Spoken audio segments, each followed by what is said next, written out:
Assalamu alaikum. Muhammad's Sunday Lectures, brought to you by the Nation of Islam, Muhammad's Temple, Unite. This Sunday's lecture will be brought to you by Brother Minister Haq Muhammad.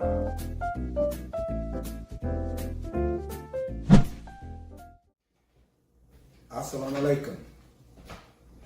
In the most holy name of Allah, who came in the person of Master W.D. Farad Muhammad, and in the name of his divine servant and messenger, to we, the black man and woman here in America, the most honorable Elijah Muhammad. I greet you once again, our viewers, our listeners, in the greeting words of peace and paradise in the Arabic language. Once again, Assalamu alaikum. Brothers and sisters, welcome to our Sunday lectures. We are here representing the teachings of the Honorable Elijah Muhammad. We are the Nation of Islam. We thank you for taking this time out to listen to us this afternoon. Call your friends, call your relatives, and we thank you for joining us this afternoon, or whatever part of the country you are in. If you're in Central Time, Eastern Time, Western Time, we thank you, brothers and sisters, for listening to us this afternoon.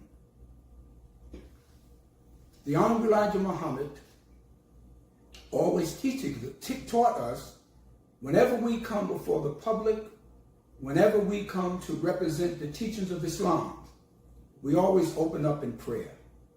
My name is Brother Minister Abdul Haq Muhammad. I am a member of the Nation of Islam. So we want to ask you to join us in the Muslim opening prayer. Whatever God you believe in, whatever deity that you say you respect and love, we just ask you to join with us this afternoon in the Muslim opening prayer. Please join us. Surely I have turned myself to thee, O Allah, trying to be upright, to he who originated the heaven and the earth. And I am not of the polytheists. Surely my prayer, my sacrifice, my life, and my death are all for Allah, the Lord of all the worlds. No associates has he, and this I am commanded. I am of those who submit. O Allah, thou art the King, there is no God but thee. Thou art my Lord, and I am thy servant. I have been greatly unjust to myself, and I confess my faults. So grant me protection against all my faults, for none grants protection against faults but thou. And guide me into the best of morals, for none guides into the best of morals but thou. And turn away from me the evil and the indecent morals, for none turn away the evil, or none turn away from me the evil and indecent morals but thou. And O Allah, make Muhammad successful, and the followers of Muhammad successful here in the wilderness of North America, as thou did make Abraham and the followers of Abraham successful. For surely thou art praised and magnified. And O Allah, bless Muhammad and the followers of Muhammad here in the wilderness of North America, as thou did bless Abraham and the followers of Abraham, for surely thou art praised and magnified in thy midst. Amen. Thank you, brothers and sisters, for joining us. Once again, in the name of Allah, the Beneficent, the Merciful, who came in the person of Master Farad Muhammad, and in the name of his divine servant and messenger, the most honorable Elijah Muhammad, I greet you once again in the greeting words of peace and paradise of Assalamu alaikum. Brothers and sisters, we are going to talk about a subject today that is very sensitive, is very dear to my heart. It's something that we should always concentrate on as we remain here in America fighting for freedom, justice, and equality. It's a sensitive subject, and we must take our time. We must carefully deal with this subject because it represents our salvation as a people. It is on the black woman. This subject is sacred, and it should be sacred to each and every one of us because we're talking about something that is dear to our hearts, our black woman. We all have a mother. Or some of your mothers may be no longer here. We have sisters. We have aunts. We have daughters. We have nieces. These are our women, and we love them. We know that they are not in this particular time in the condition that they should be. They are other than themselves. But we have to begin to talk about this here because we're not going anywhere without our black women, and our black women are not going anywhere without us. But before we talk about the black woman, and this comes directly, and I'm dealing directly from what the Honorable Elijah Muhammad taught us of the black woman. The most disrespected, the most marginalized, the most undervalued woman in America, and maybe in the world, is the black woman in America. Every year that I went to Chicago to see the Honorable Elijah Muhammad at our national convention called Savior's Day, along the bleachers, along the seating in great banner, in a great display, the words always stood out to me. And the Honorable Elijah Muhammad was a great, great man that knew how to pick words that will generate and penetrate our minds. Along the banner was, we must respect, protect, and elevate our woman. We're going to get into that. Before we talk about that, there's something that's always sensitive to me. Of course, besides our black woman, is our health. The Honorable Elijah Muhammad said, we must eat to live and not to die. Most of us eat for taste, we eat for flavor, but we do not eat to live. And that's because we don't know how to eat to live. We were never taught how to eat to live. When the white man brought us from Africa to America over 400 years ago, we ate slop. We ate hog maws and chitlins. We ate pig feet. We ate the slop that the white man wouldn't even himself eat. And he gave it to us, and we passed that down to generation to generation. I grew up, my mother fed us eating pork, hog-egg cheese, pig feet, pigtails, pig ears. And the Honorable Elijah Muhammad taught us that the pig is the most filthiest animal that you can eat. We should stay away from pork and pork byproducts. That's why we look. When we are born, we look very beautiful. Black people look very healthy. But as time goes on, look at us. We don't look too good, brothers and sisters. It's because we don't know how to eat. The Honorable Elijah Muhammad simply says, eat to live. He said, stay away from pork. He said, eat as many fruits and vegetables as you can get your hands on. Stop eating all day long. You eat in the morning, then you have another meal. Then after that, you eat lunch. And after that, you have an afternoon meal. Your stomach is constantly grinding. The stomach is a very sensitive area of your body, but if you're constantly eating, it never rests. Then you eat dinner. Then after that, you eat another portion of food. Then before you go to bed, you got to have a midnight snack. You're eating Captain Crunch cereal. You're eating Oreo cookies. These things are not good for us. Preserve your body. There's no reason why we are dying at the age of 50. We have heart attacks. We have strokes. All directed because of what we put into our bodies. You are what you eat. If you eat toxic foods, that's what you are. You're a toxic human being. If you eat grease, you're nothing but grease. If you eat poison, your body is full of poison.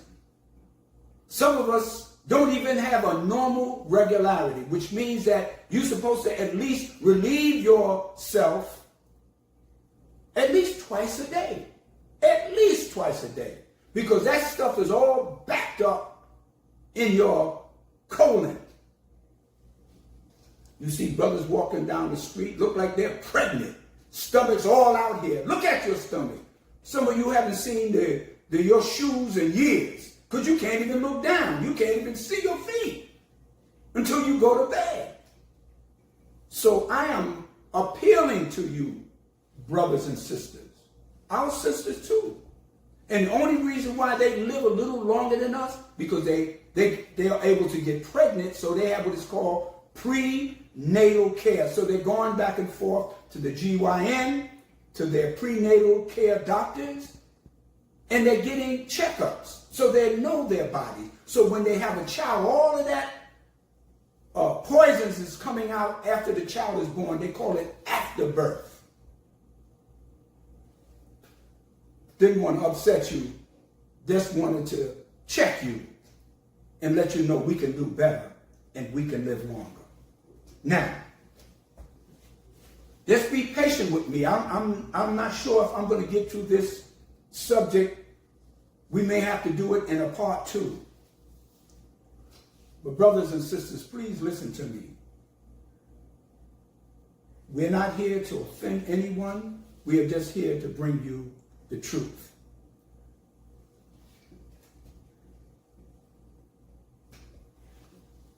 Besides the sex drive, the most powerfulest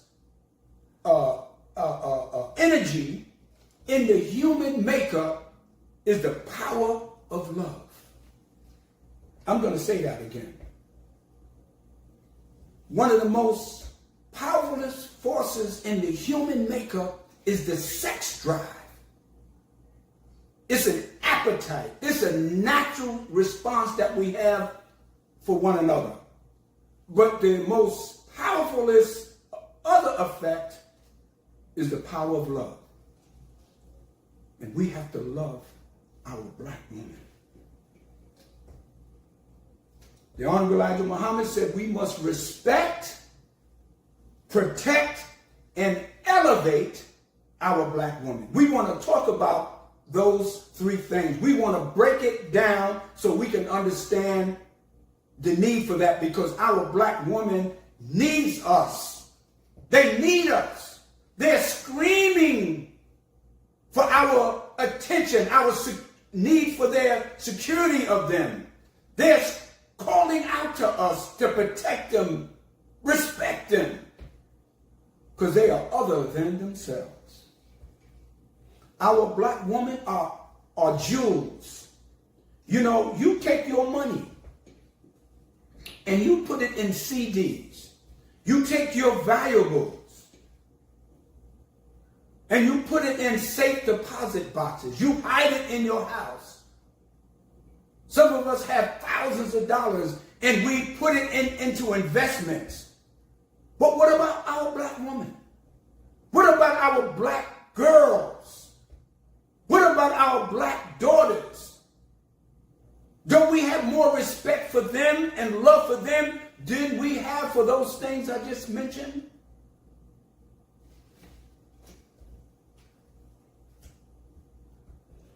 The most honorable Elijah Muhammad said, as far back as we can go in time in this universe, the black woman was with us.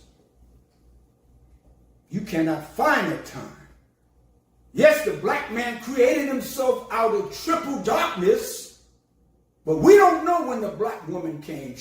We don't know if it was a minute after we came into creation or 1,000 years. We don't know. But as long as we could remember and record, she has been there right with us. Right today, she's with us. We love the black woman, but we have to develop a value of her in order to love her properly.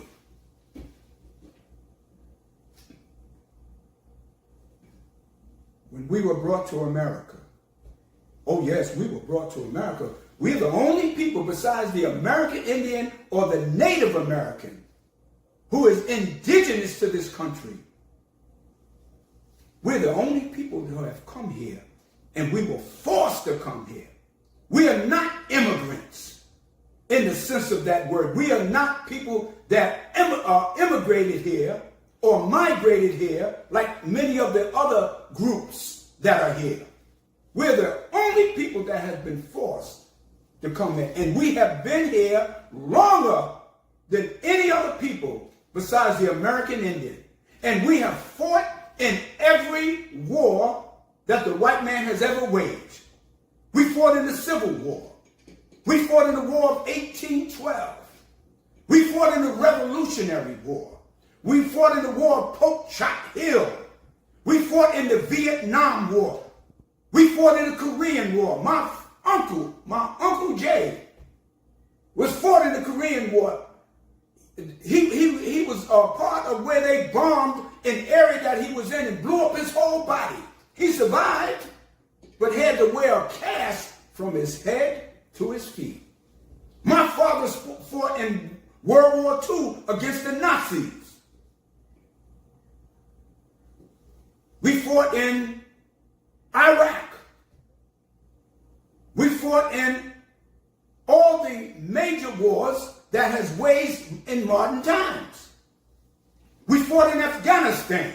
We fought against Saddam Hussein, black men and women. We have been here longer than any other people besides the American Indian and fought in all the wars. We come home, we couldn't even take care of our women.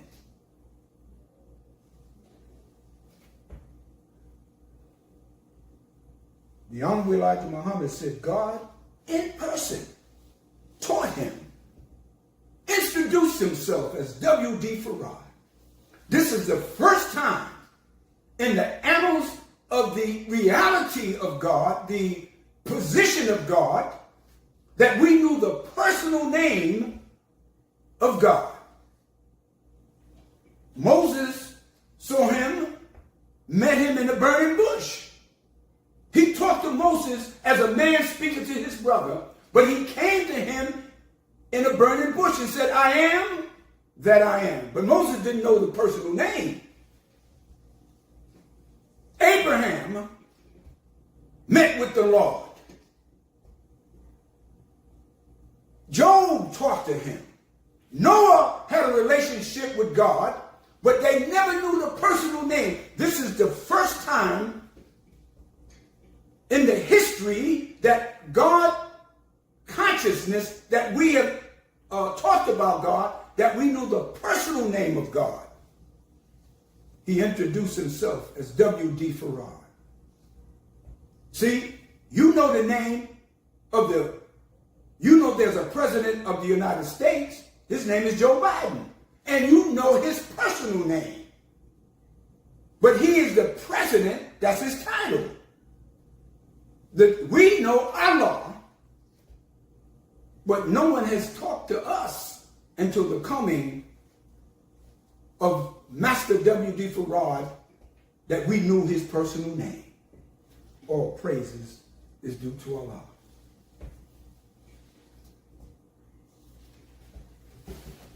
I'm coming directly from the teachings of the Honorable Elijah Muhammad, found in his iconic book called Message to the Black Man in America. And he has a chapter in this book called The Black Woman. It is found on page 58. If you don't have a Message to the Black Man in America, find yourself. Go on Amazon. Go somewhere. Look it up and get yourself a copy. You got a copy of all the other books in your house. How come you don't have a copy of Message to the Black Man? Okay.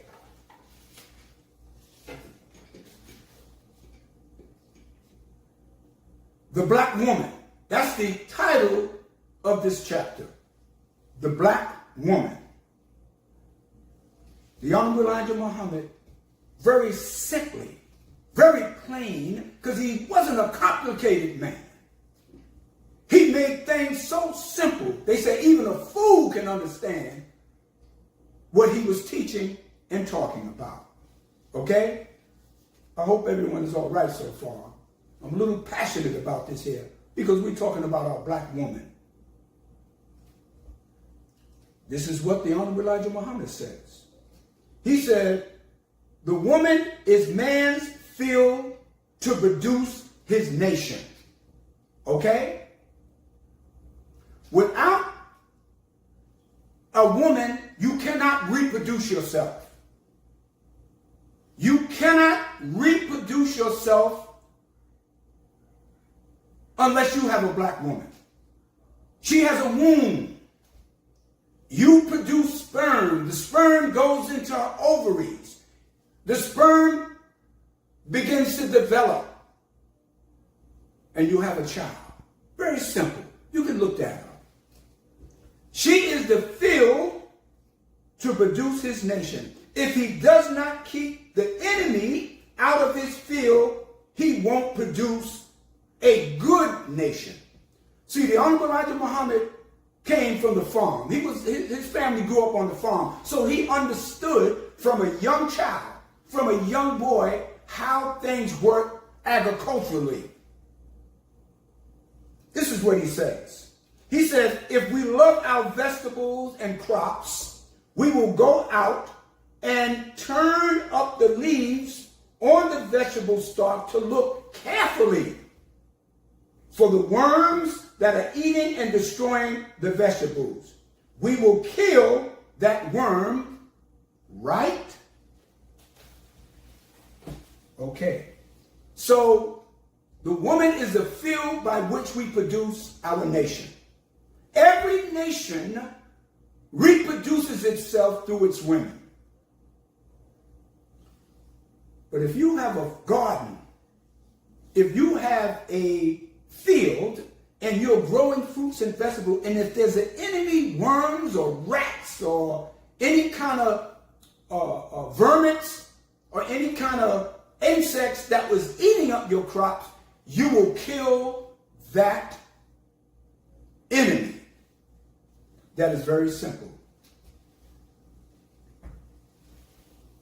So the Honorable Elijah Muhammad says, again, we will go out into the cotton field and look for the enemies of our cotton and try to kill that enemy. We study poisons, chemicals, of the earth, and we pour these chemicals on the enemies of our crops to keep the enemies from destroying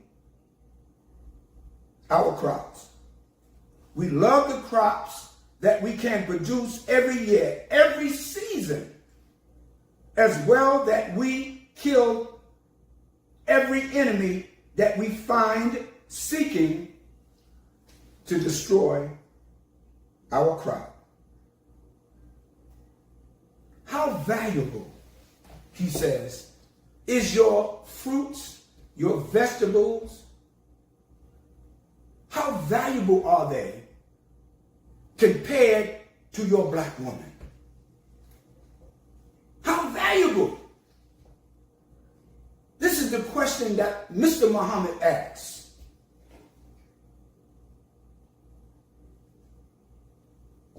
He says that no nation, no society, no government would respect us as black men until we respect our woman. We will never be recognized as a civilized nation, Mr. Muhammad says, until we show a genuine respect for our woman. See, he says, this is the Honorable Elijah Muhammad. He says, when we were brought into servitude, slavery, enslaved, we're not slave by nature, we were enslaved. And we have to stop saying we were slaves. We were enslaved. That was a plan. That was an orchestrated plan by the white man, who the Honorable Elijah Muhammad said that his teacher, God in person, told him was the devil in fact. He said they destroyed our love for our woman.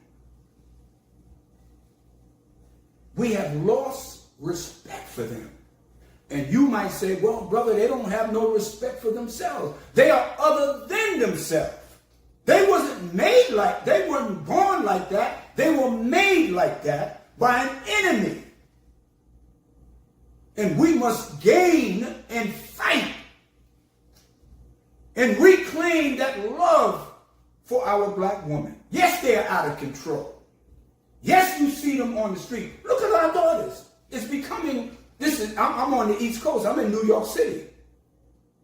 It's about 70, 80 degrees in the last few days. Our young sisters with the long braids and their breasts hanging out there, they have on these real tight, look like underwear in different colors, and they're walking down the street. You could see the darker part of their buttocks. I grew up here in a place in New York City. I grew up here. I was born in New York City, but I grew up in an area in Brooklyn called Coney Island. I'm about maybe a couple of blocks from the Atlantic Ocean. We call it the beach. And I can remember as a young boy, if you were on the beach and the women had a bikini on, or they had a bathing suit on, all the men, you could not leave that beach and walk onto the avenue and go to a local store, because you will be designated and you could be arrested for indecent exposure. You couldn't come on that. You couldn't leave the beach. Either you had to get dressed, or you had to put a towel around you in order to come onto the avenue, because you would be charged with indecent exposure. Now that is all gone. You see, you can't even tell if a person has a bathing suit on, or the women that are walking around with literally almost nothing on. No shame. Excuse me. No shame. These are our young daughters. And if you don't feel anything, brothers, then there's something wrong with us. We have lost a consciousness that we should have for our woman. Let me, this is very sensitive for me, The Honorable Elijah Muhammad said in 1959, he traveled to Saudi Arabia to make Hajj. Hajj is a Muslim term used to describe a pilgrimage to a particular site or place. And he said he was in, let me just read it, because I want to come straight from him. Because I don't want no one saying, brother, that's your fault, brother Hawk. That's what you talking about. No, I'm coming straight from the teachings of the most honorable Elijah Muhammad. All praises is due to Allah. He said, in 1959, he said, I traveled to Turkey. He said, I traveled to Africa, Ethiopia, and Sudan. He said, I visited Arabia, Mecca, and Medina. He said, I visited Pakistan. He said, we returned home from Lahore, Pakistan. And he said, on the 6th of January, 1960, he said, everywhere I went, there was great respect for their women. He said, some places I went, you didn't even see the women. But you can look at our daughters, our women, our sisters. You see them out all times of night, 3, 4 in the morning. That's walking the street, unprotected. We have lost the respect for our women. I know, brothers, they're out of control. I heard a song by, I don't know what rapper, but they said they ain't loyal. Talking about our women.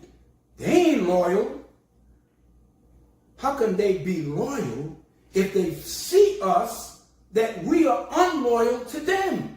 Women by nature wants a man to protect them.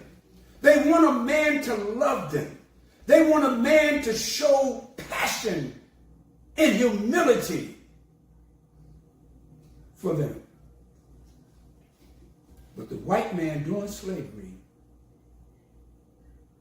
during our enslavement here in America, destroyed our love. Our women would be out. Let me tell y'all, when historically, I'm going to get into a little bit of history. When they brought us here, the first generation of our men and women were killed off. This is true. This is it. Go read it. Go study it.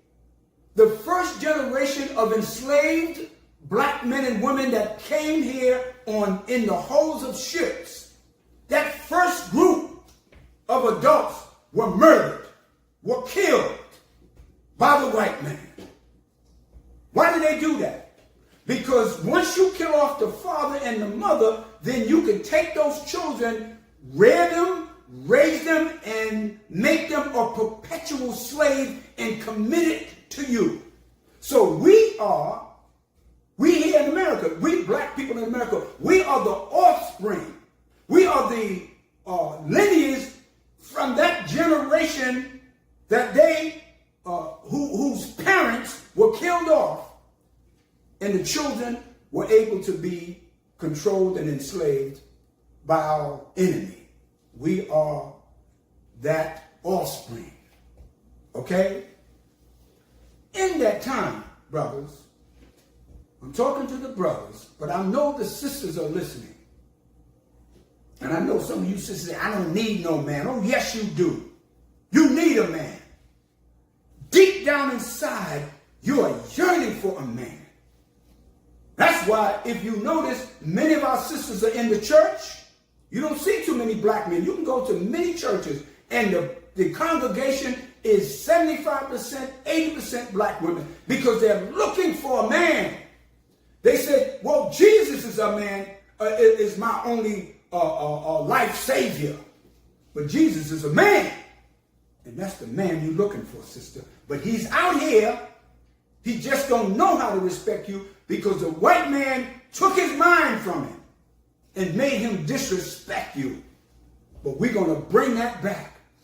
because there is a need for us to do that, brothers and sisters.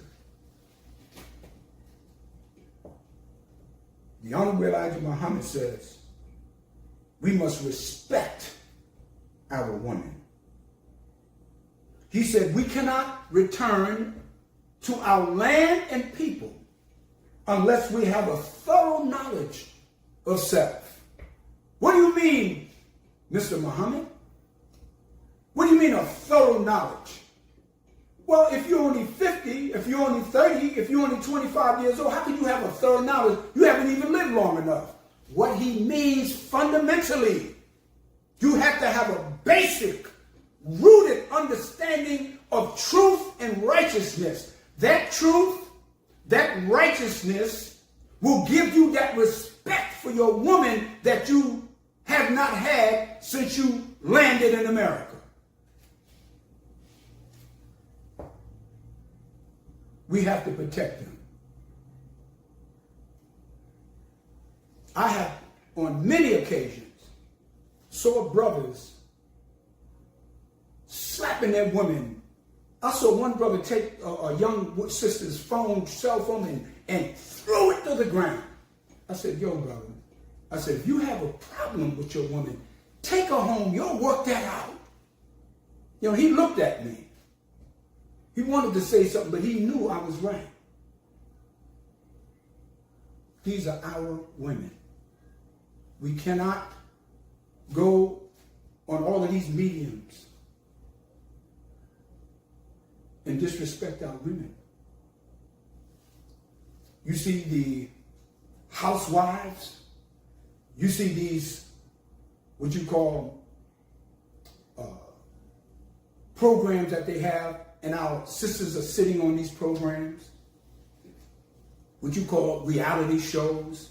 Their hair are yellow, green, purple. They got long eyelashes. You know, our women, they pick the women that's very voluptuous, have big breasts and big hips, and they got their legs open, and they're cursing at each other, spitting at each other. So the world sees that. That goes all around the world. So the Chinese man comes here. He looks at our women. He sees them on these reality shows. So he comes, he thinks that's what they are. And that's who they are. So they come and they put their hands on our women. Even our brothers from Africa, they'll come here. They think that's how our women are. They don't know about your mother. They don't know about your sister that's a decent woman. But because they have a picture that is projected to him or them, they come here with that attitude. My daughter told me she went to, where was she at? In the Caribbean. I'm not sure if it wasn't Jamaica, it wasn't one of the Caribbean islands. She said her and her friends after graduation, they went there. There was about 4 of them, and everywhere they went, they were propositioned. And he said, come here, Keisha, Shaniqua, come here. Let me take you upstairs to the hotel. Don't even say, let me take you to dinner. They think they're easy. They're prostitutes. They're hoes. Because that's the way they're being projected. We have to control the image. And this is why the Honorable Elijah Muhammad, when the sisters come into the Nation of Islam, he puts clothes or instructs them to put on clothes, to cover their hair, to cover their breasts, to cover their private parts. Not only does the white man and other men from other countries, from other nationalities, from other cultures, disrespect and not protect our women, but we use and abuse our own women, brothers. I see the way we talk to our women. I see the way that the names that we call them.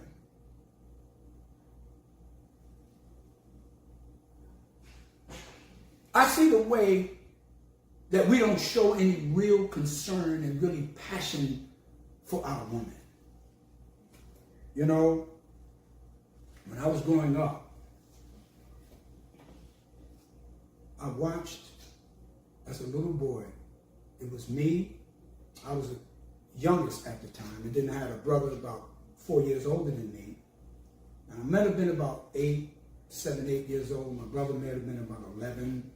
And I had an older sister. She was 5 or 6 years older than us. And every time my father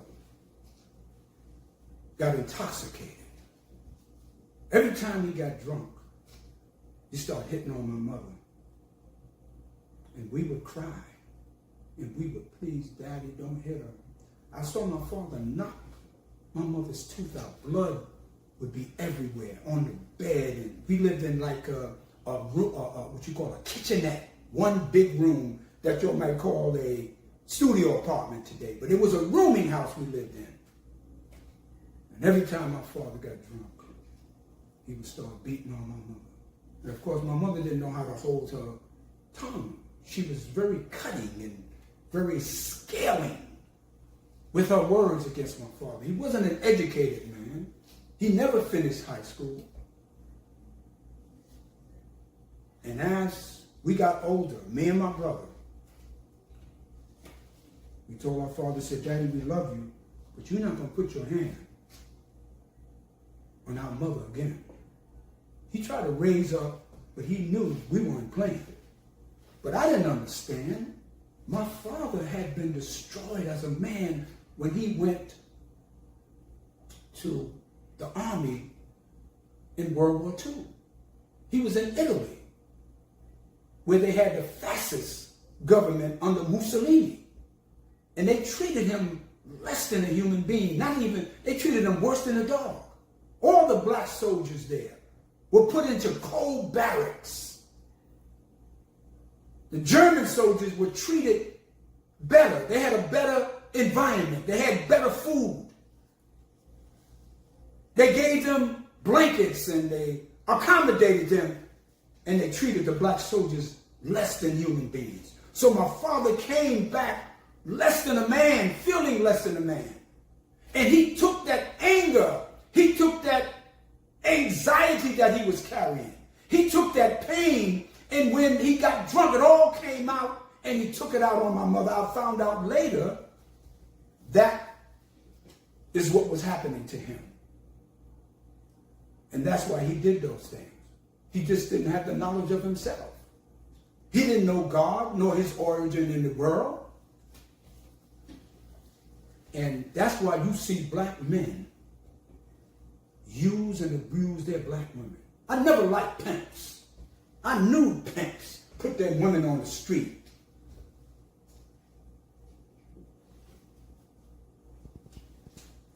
The black woman, regardless of her condition today, she has stuck with us thick and thin over the 400-year period.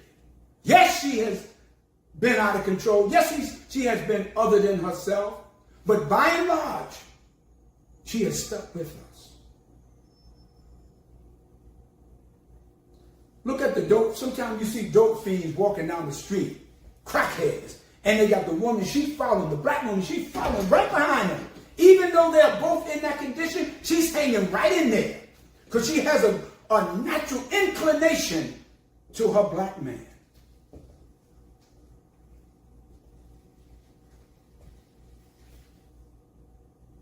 During slavery in this country, the black woman would be in the field picking cotton, picking tobacco, picking black-eyed peas and field peas.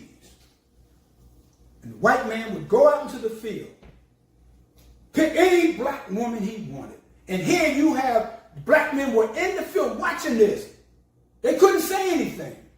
The white man would take a black woman if she was 12 years old, 11 years old, 15 years old. He would pull her, take her in the house, and have sex with her. And the black men they would hear the screams, but they couldn't do anything. Because if he said anything, they would bring him to the square. And they would give 50 or 100 lashes with a whip. and they would take the black woman and send her to another plantation, and this was his wife, his sister, his daughters. So as time went on, it kind of separated us, broke us down, and we were really yearning to be with our woman.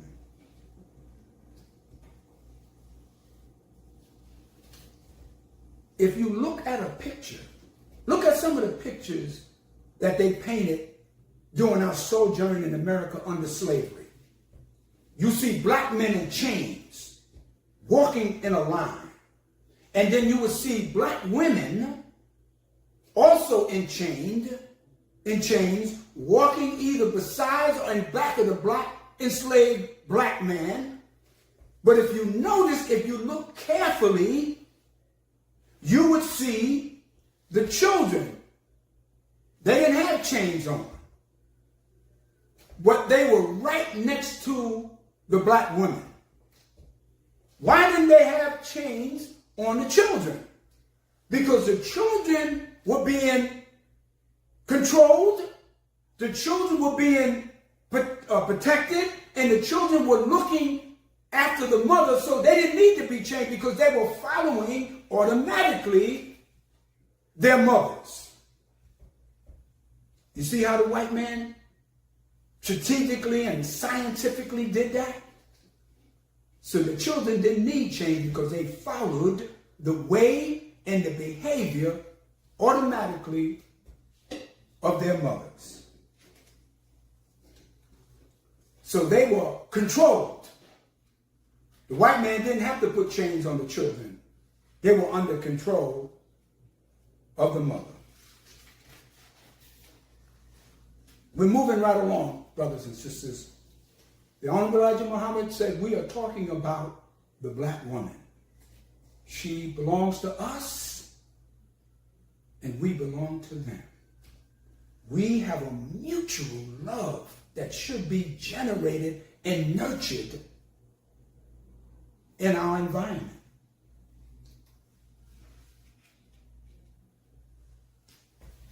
Let me go back to the Honorable Elijah Muhammad's words in Message to the Black Man in America. He said, "Is not your woman more valuable than the crop, the corn, the cotton, the cabbage, the potatoes, the beans, the tomatoes? How valuable is your woman?" How do you measure? How do you value your woman? What are you looking for, black man? What are you looking for, black woman, to receive from your man? You have to have an understanding. You have to have a measuring stick. You have to have a guide in order for you to understand your relationship with your black women. The Honorable Elijah Muhammad said, "Yet you are not careful about your woman." He said, "You don't love them." Then he asked the question, why? What has destroyed our love for our women?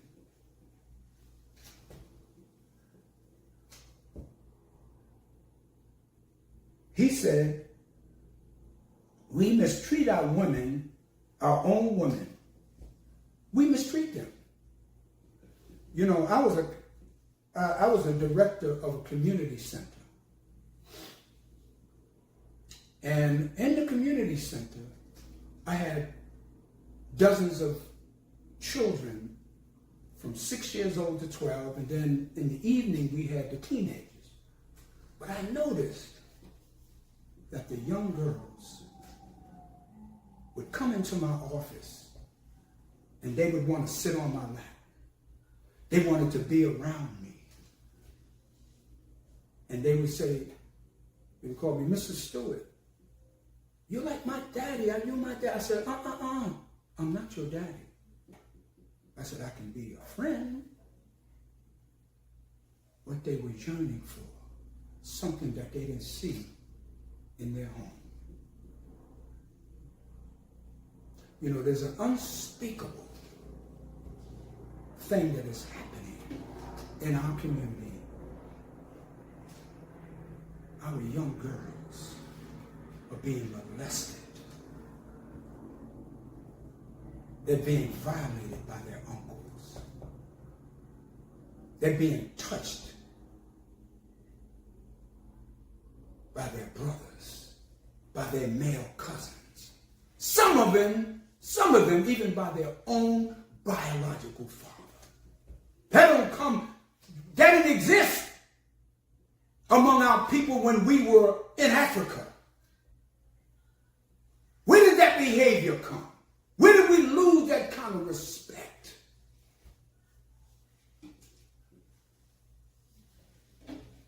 We have to protect our daughters. I don't allow my daughters to spend the night nowhere. They have never spent the night. I don't have no, can I spend the night? No, you ain't spending the night with nobody. You spending the night in your own room. Because we are other than ourselves. We have been made other than ourselves. Therefore, that other than self mentality has caused us to do things to our women and our girls that are unspeakable, and we have to get away from that. We curse at our women. We degrade them. We're doing nothing but following the white man. That's what he does. But he protects his society.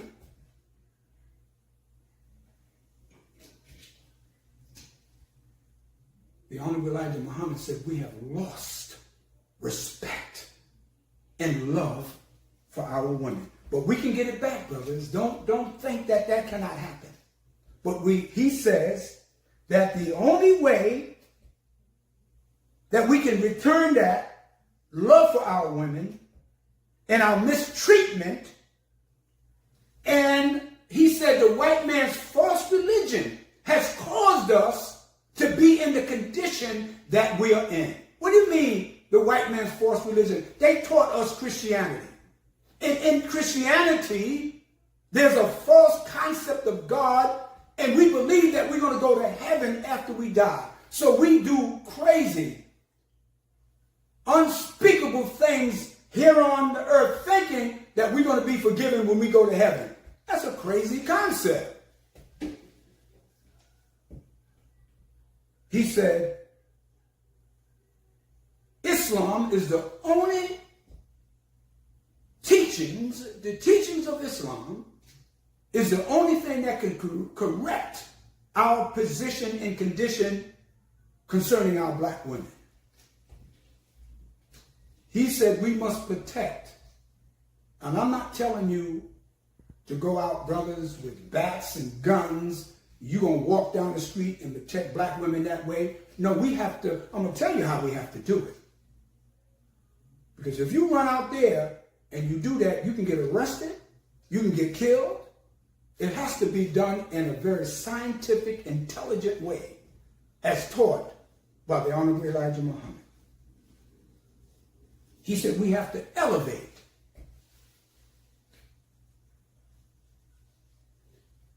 He said we have to also elevate our black women. What do you mean? How do you elevate? You know, if you look at the Jewish community, they don't send their girls, their females, to the public schools. Not in New York. I don't know what they do in the other cities, but I know in New York City, they have what is called yeshivas.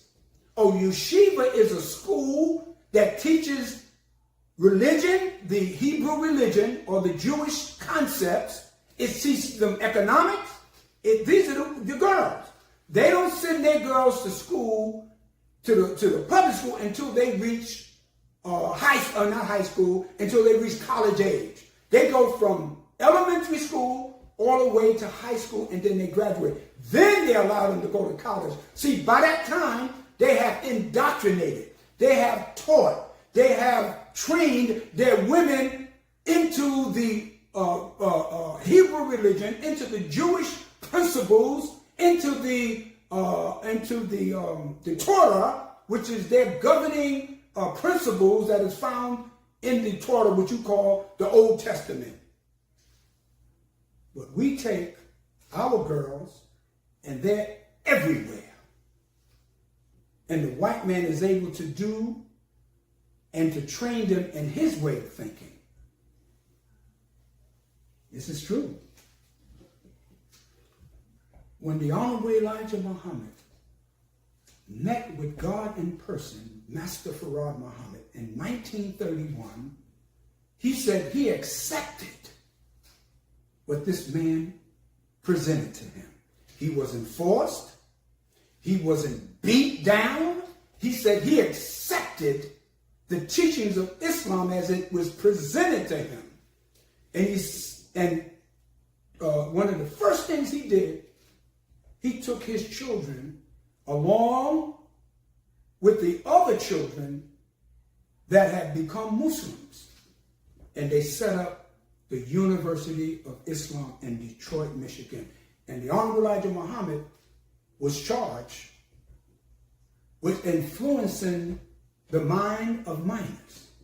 You know, they have a thing that they had back then. I don't know if they have it now. They probably do.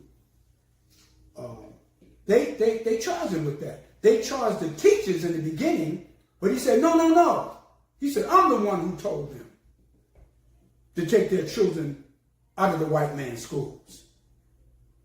Influencing the minds of minors. Okay? And they put the messenger on probation and demanded that he put his children back into the white man's schools. He went back after he was released. He went back still and put his children in the University of Islam. That's right. He knew that our daughters could not be in the hands and in the minds of these white people, because if we allow them to teach us, then they become controlled, influenced by the white man's world and his religion. He said, no, I'm not having that. I hope everyone's all right so far.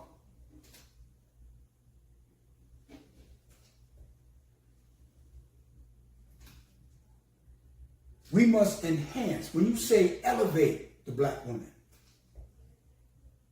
we can't beat them down. We can't treat them like the white man has treated us. Then we become the devils that we call the white man.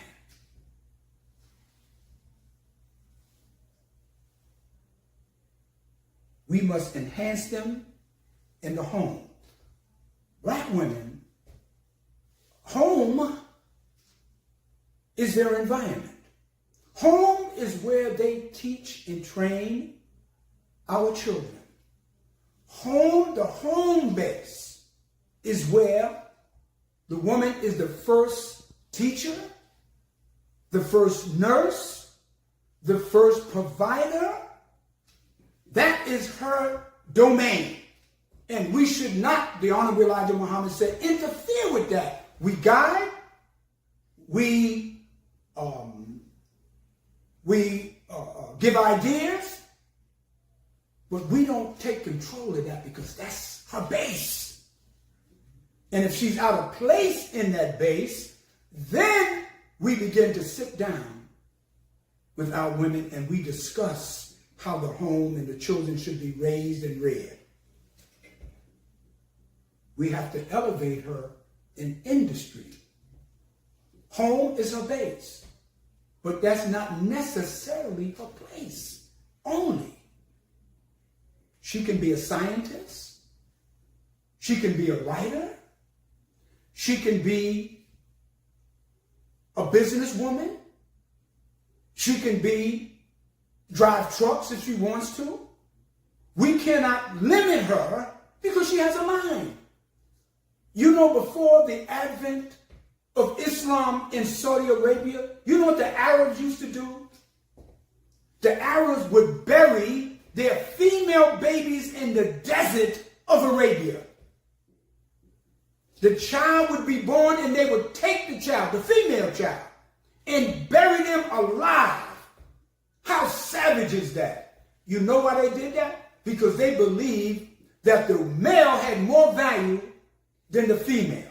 They felt the female was soulless, that the female had no true value in life and they would bury their female. It wasn't until Prophet Muhammad, may the peace and blessings be upon him, introduced the Holy Quran or the revelations of Allah to them to offset that madness. And right now, we black men, we are burying, like the Arabs, our women into the filthy world and the debauchery that we find ourselves in America. We are like the Arabs. We are burying our female. Not our babies, but their minds. And until we get our females out of the hands of the white man, the better we'll be as a nation. But that can't happen unless we love them, brothers. Unless we love them. I'm going back, because I'm not stepping out from what the Honorable Elijah Muhammad taught us. He said, the black woman. He said,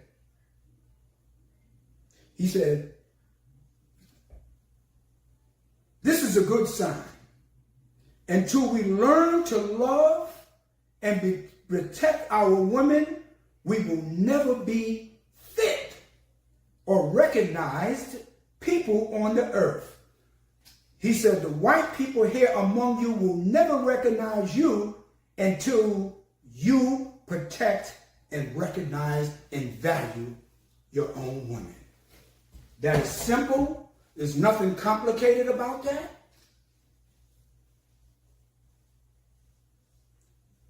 It's almost, there's almost a need for us to cut off the world from our community. You know how when a family has problems, everybody goes into the house and close out outsiders, people that's not a part of the family. Some of you have wives and children. If you want to correct the problem, you eliminate the outside world and you go inside and you talk about the problem. You identify what the issues are, what caused it. If you don't know the cause, you don't know the solution. And you're not going to find the solution. Okay? So, you go inside. We really probably need to do that. Close out the world and invite the black men and black women and have, like, you know how different organizations and agencies have conventions. They close it out to non-members. You have to be a member of a union to be a part of the union convention. You have to be a member of a particular group or society in order to participate. That's what we probably need to do. I think that's what the Honorable Elijah Muhammad was trying to do. You know, he said Islam is not only able to elevate your woman, but until you have the power, you have to have the, look at that word. He said you have to have the power to protect your woman. How do you get the power? First of all, you get the knowledge of yourself, who you are. What's your purpose in this world? What is your vision for a better world? Are you powerful enough to protect and make sure that you have a decent and safe place to live? But that has to come by you being forceful, by you being consistent.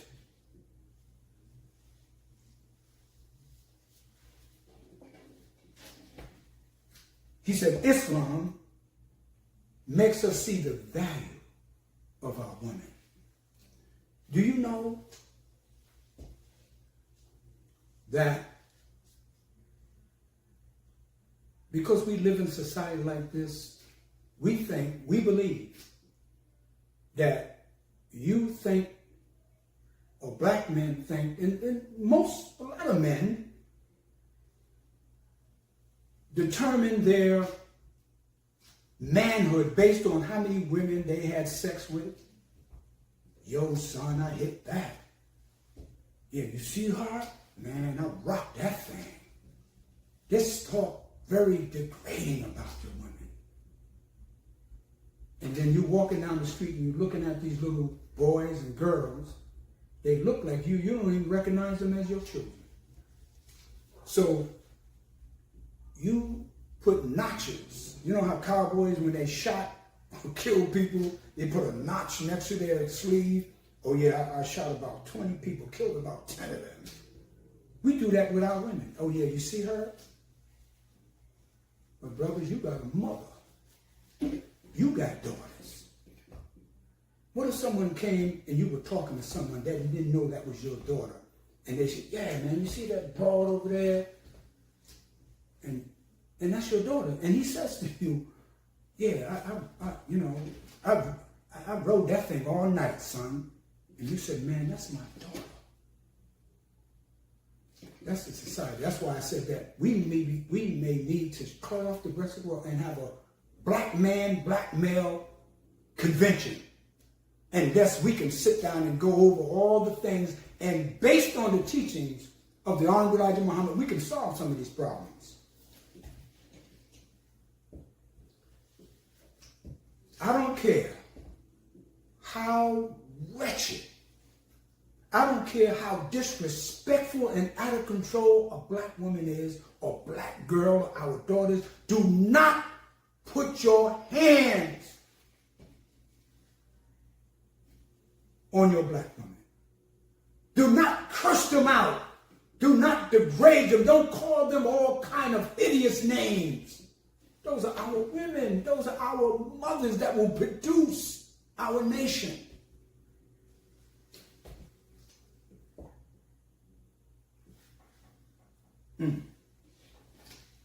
This may have to be done in a part 2 because I want to cover some things that I'm not saying today, brothers and sisters.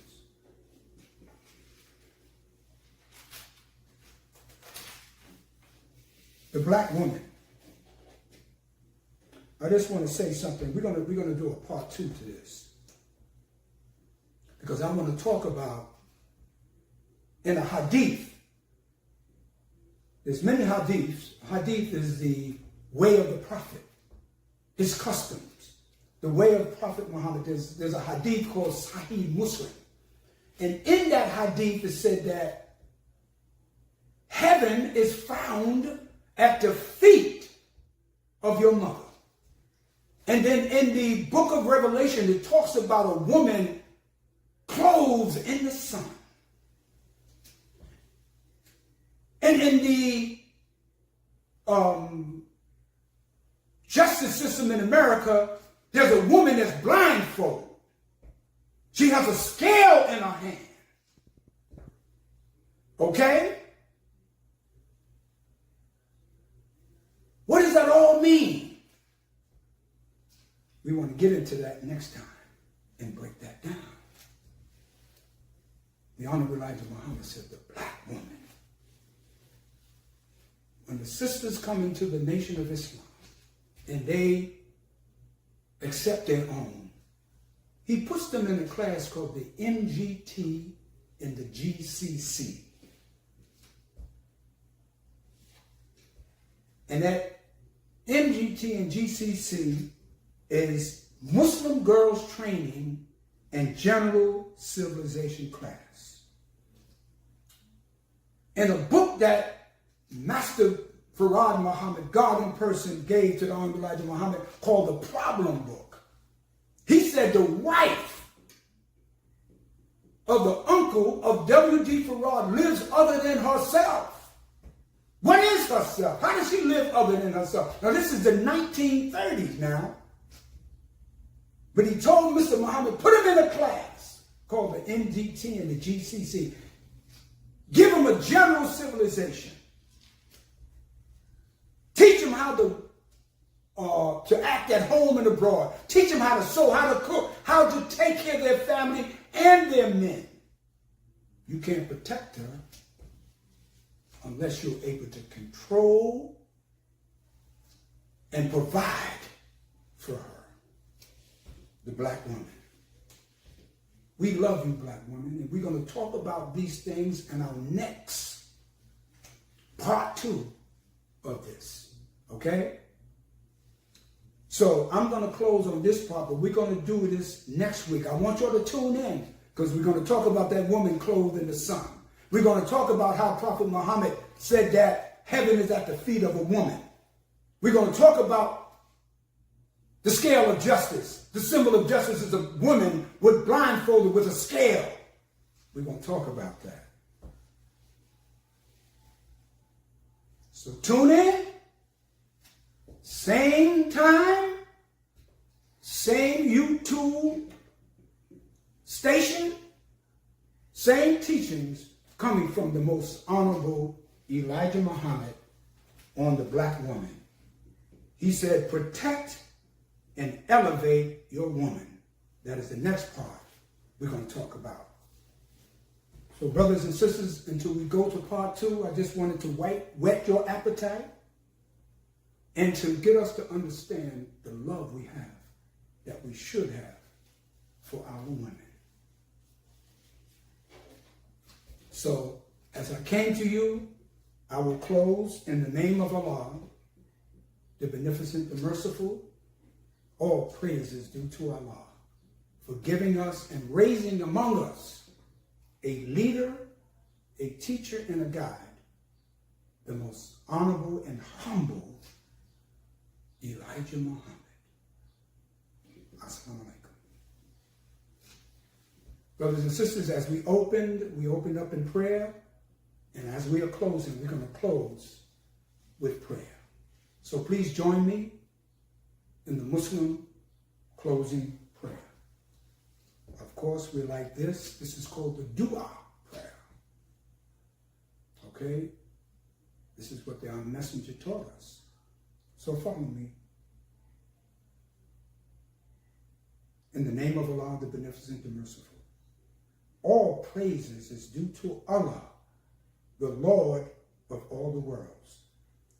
The beneficent, the merciful, master of this day of judgment in which we now live. Thee alone do we serve, and thee alone do we beseech for aid. Guide us along the right path. Along the path of those who thou hast bestowed favors, but not along the path of those whom thy wrath is brought down, nor along those who go astray. Say, He, Allah, is one God. Allah is He, who nothing is independent of, but upon whom we all depend. He neither begets not, nor is he begotten, and there is none like him. And I bear witness that none deserve to be praised and worshipped besides Allah, who came in the person of Master Fard Muhammad, and I bear witness that the Honorable Elijah Muhammad is his true servant and messenger. Amen. Brothers and sisters, again, thank you for joining us. You will get some information on how you can learn more about the teachings of the Honorable Elijah Muhammad in our Sunday lectures, and how you can reclaim your own, how you can support us. Hope we didn't disrespect anyone. Hope I didn't make you feel uncomfortable. We're just giving you the truth. So stay tuned for this information, and until part 2, the black woman. Protect, respect, and elevate her. Assalamu alaikum. If you believe what you heard taught today on Islam is true, and you would like to learn more, or you are ready to accept and reclaim your own, contact the Lost Foundation of Islam Muhammad's Temple United at 623-312-4352. Again, that's 623-312-4352. We thank you for joining us today, and we ask that you return next Sunday and invite your family and friends. We ask your support so that we may continue to get the truth out to our people. You may contribute by donating to our Cash App at $MT United. That's $MT United. The Lost and Found Nation of Islam, Muhammad's Temple United, is seeking to unite with all of the believers in temples across the country. If you are a member or a part of a temple, or if you have a temple, contact us and let us unite one nation under one way of life, Islam as taught by the Honorable Elijah Muhammad. Don't see your city or state? Let's change that. Let's unite and put your temple on the map of unity. Let us not come together in unity in belief only, but let us come together and unify as one in practice. The time is now, black man and woman. Your nation awaits you. Assalamu alaikum.